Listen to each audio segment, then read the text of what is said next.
അധ്വാനത്തോടുള്ള മലയാളിയുടെ വിമുഖത ഭയാനകമായി വർദ്ധിച്ചു വരികയാണ്. ഗൾഫിന്റെ സ്വർഗവാതിലുകൾ അടയ്ക്കാനൊരുങ്ങുമ്പോൾ ഇന്നത്തെ സാഹചര്യത്തിൽ മഹാദുരന്തം തന്നെയാവും പ്രവാസികളുടെ കാര്യത്തിൽ സംഭവിക്കുക. അതിനേക്കാൾ പ്രധാനമാണ് തങ്ങളാകപ്പെട്ട ധാർമ്മിക സാംസ്കാരിക പ്രതിസന്ധിയെക്കുറിച്ച് ബോധവൽക്കരിക്കാനുള്ള ശ്രമം. സമൂലമായ മാറ്റങ്ങൾ ഉണ്ടായില്ലെങ്കിൽ ഇരുളടഞ്ഞതാവും പ്രവാസികളുടെ ഭാവി, അക്കരെയായാലും ഇക്കരെയായാലും. ആഡംബരങ്ങളിലും അനാചാരങ്ങളിലും പണമുണ്ടാക്കിയ മാറ്റങ്ങൾക്കു പിന്നിൽ ഗൾഫുകാരന്റെ വിലാസമുണ്ട്. തന്നെക്കുറിച്ചും തന്റെ ആഡംബരത്തെക്കുറിച്ചും പൊങ്ങച്ചം പറയുന്നത് ചിലർക്ക് ശീലമായി. അതിന്റെ ഭാഗമായിരുന്നു ഒരു തരത്തിൽ ഇംഗ്ലീഷ് മീഡിയത്തിലെ വിദ്യാഭ്യാസം പോലും. ഗൾഫുകാരുടെ മക്കൾ വിദ്യാഭ്യാസത്തിൽ ശ്രദ്ധയൂന്നാൻ തുടങ്ങിയതോടെ 2000ത്തിന്റെ തുടക്കത്തിൽ ഇംഗ്ലീഷ് മീഡിയങ്ങൾ കൂണുപോലെ മുളച്ചുപൊന്തി. അതിന്റെ ദുരന്തങ്ങൾ മാറ്റിവെച്ചാലും പുതിയ തലമുറ +2 എങ്കിലും പൂർത്തിയാക്കുന്നവരായി മാറി. എങ്കിലും ഇക്കഴിഞ്ഞ SSLC പരീക്ഷ എഴുതിയ പെൺകുട്ടികളിലെ 10% വിവാഹിതരായിരുന്നു എന്നുകൂടി ചേർത്തു വായിക്കണം.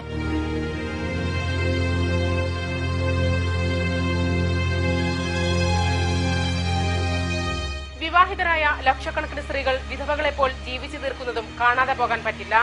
ഈ പ്രതിസന്ധി ഇവിടുത്തെ സ്ത്രീകളെ പർദ്ദ പോലുള്ള യാഥാസ്ഥിതികത്വത്തിലേക്ക് തിരിച്ചു നടത്തിച്ചു എന്ന് വേണം മനസ്സിലാക്കാൻ. യുക്തിഭദ്രതയും കുടുംബ ഭദ്രതയും മുറുകെ പിടിക്കാനുള്ള മൂടുപടം, വിശ്വാസങ്ങളെക്കാൾ അന്ധവിശ്വാസങ്ങൾ. പുരുഷന്മാർ തനിച്ചാക്കിപ്പോയ സ്ത്രീകൾ നേരിടുന്ന പ്രശ്നങ്ങളും പ്രതിസന്ധികളും ഇതിനൊപ്പം പ്രാധാന്യമുള്ളതാണ്.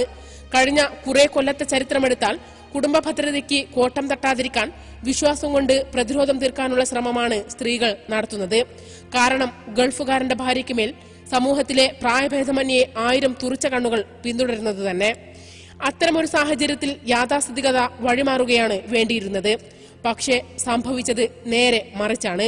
എല്ലാവിധ ആധുനിക സൗകര്യങ്ങളുണ്ടായിട്ടും പ്രാകൃതവേഷമായ പർദ്ദ കൊടുംചൂടിലും എടുത്തണയുന്നു. മതങ്ങളുടെ തലത്തിലല്ല ഇത് സംഭവിച്ചത്. പക്ഷേ മതം ഇത് വളരെ പെട്ടെന്ന് തന്നെ ഏറ്റെടുത്ത് ചെറിയ കുട്ടികൾക്ക് വരെ പർദ്ദ നിർബന്ധമാക്കിയപ്പോൾ അനിസ്ലാമികമായ സ്ത്രീധനവും ധൂർത്തും കണ്ടില്ലെന്ന് നടിച്ചു. ഒരു ഭാഗത്ത് കേരളം വളരെ ആധുനികമാകുമ്പോഴാണ് മാനസികമായി ഇവർ അധോമുഖരായത്. ചിലർ ആഗ്രഹിച്ചിട്ടല്ല, സമൂഹത്തെ പേടിച്ചിട്ടാണെന്ന് അടക്കം പറയുന്നു. കുട്ടികളെ വളർത്തുന്ന കാര്യത്തിൽ പോലും ഇവർക്ക് ചില തെറ്റുകൾ പറ്റിയിരുന്നു. നമുക്ക് അറിയാവുന്നതുപോലെ ഇപ്പം മലപ്പുറം ജില്ലയിലൊക്കെയുള്ള ഗൾഫുകാരെ സംബന്ധിച്ച് ഒക്കെ പറയുമ്പോൾ നമുക്ക് ഏറ്റവും കൂടുതൽ അറിയാവുന്നത് അവരിൽ പലർക്കും കുടുംബജീവിതം യഥാർത്ഥത്തിൽ സാധ്യമായിട്ടില്ല. അതിന്റെ പ്രതിസന്ധി അവർ നേരിടുന്നുണ്ട്. അവരുടെ കുടുംബ ജീവിതത്തിനകത്തും ഒരുതരം വേണ്ട പോലെ ജീവിച്ചുവോ എന്ന ജീവിച്ചില്ല എന്നൊരു തോന്നൽ അവരുടെ ഉണ്ടാവുന്നുണ്ട്. ഇതോടൊപ്പം തന്നെ ഈ ആബ്സെന്റി ഫാദർ, അച്ഛനില്ലാതെ കുട്ടികൾ വളരുന്നതിന്റെ, അച്ഛന്റെ സാന്നിധ്യമില്ലാതെ കുട്ടികൾ വളരുന്നത് ഗൾഫുകാരുടെ പല തലമുറകളിലെയും കുട്ടികളെ അവർക്ക് വേണ്ട പോലെ വിദ്യാഭ്യാസം ലഭിക്കും. കാരണം അവരുടെ താല്പര്യങ്ങളൊക്കെ വഴിമാറിപ്പോയതിന്റെ ഒക്കെ ചെറിയ ഒരു പ്രശ്നങ്ങൾ നമുക്ക് കാണാം. കുടിയേറ്റമാണ് കേരളത്തിന്റെ സമ്പദ് വ്യവസ്ഥ എക്കാലവും ചലനാത്മകമാക്കുന്നത്. ഗൾഫ് പണത്തെക്കുറിച്ചുള്ള പ്രതീക്ഷയ്ക്കൊത്ത് കേരളം മാറിയില്ല. ആഗോളവൽക്കരണത്തിന് ശേഷം വേറിട്ടൊരു സമ്പദ് വ്യവസ്ഥയാണ് നിലവിൽ വന്നത്. അങ്ങനെ നോക്കുമ്പോൾ ഗൾഫ് പണം കേരളത്തിന്റെ സമ്പദ് വ്യവസ്ഥയിൽ പൊതുവായി ഒരു ഗുണവും ചെയ്തിട്ടില്ല എന്ന് പറയേണ്ടി വരും. മുന്നേറാമായിരുന്ന മേഖലകളിൽ നിന്നും പിന്നോട്ടു പോയി എന്നത് കാരണം തന്നെ. സ്വയം അഭിവൃദ്ധിപ്പെട്ടതിനോടൊപ്പം ഗൾഫുകാരന്റെ കുടുംബവും അഭിവൃദ്ധിപ്പെട്ടതൊഴിച്ചാൽ മുമ്പത്തെ അത്രയും സ്വാധീനശേഷിയില്ല. എങ്കിലും ഭൂരിഭാഗം കുടുംബങ്ങളുടെയും ജീവിതം ഗൾഫ് പണം ആശ്രയിച്ചാണ്. പ്രതീക്ഷകളും സ്വപ്നങ്ങളും മാറ്റിവെച്ച് മലയാളികൾ തിരിച്ചുവരുന്ന തിരക്കിലാണ്. നമ്മുടെ സംസ്ഥാനത്തിന്റെ വരുമാനത്തിന്റെ 30% പ്രവാസികളുടെ വിഹിതം തന്നെ. എന്നിട്ടും അവർ മടക്കയാത്ര ആരംഭിക്കുമ്പോൾ നമ്മുടെ സർക്കാർ അവർക്ക് വേണ്ടി എന്താണ് നീക്കിവെച്ചതെന്ന ചോദ്യത്തിന് കൃത്യമായ ഉത്തരങ്ങളില്ല. പ്രവാസികളുടെ കാര്യത്തിൽ തിരുവനന്തപുരം സെന്റർ ഫോർ ഡെവലപ്മെന്റ് സ്റ്റഡീസിന്റെ 2011 കണക്കനുസരിച്ച് 4.1 ലക്ഷം പേരുമായി മലപ്പുറം ജില്ലയാണ് മുന്നിൽ. സൗദിയിൽ മാത്രം 2,72,000 പേർ. കോഴിക്കോട് ജില്ലയാണ് തൊട്ടുപിന്നിൽ 2.77.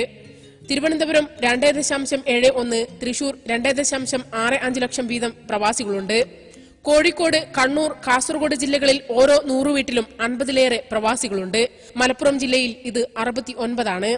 കേരളത്തിലേക്ക് തിരിച്ചുവരുന്ന പ്രവാസികളിലും മലപ്പുറം ജില്ലയാണ് മുന്നിൽ. തൊഴിലും ജീവിതവും മാത്രമല്ല ഇവരെ ദുസ്സഹമാക്കുന്നത്.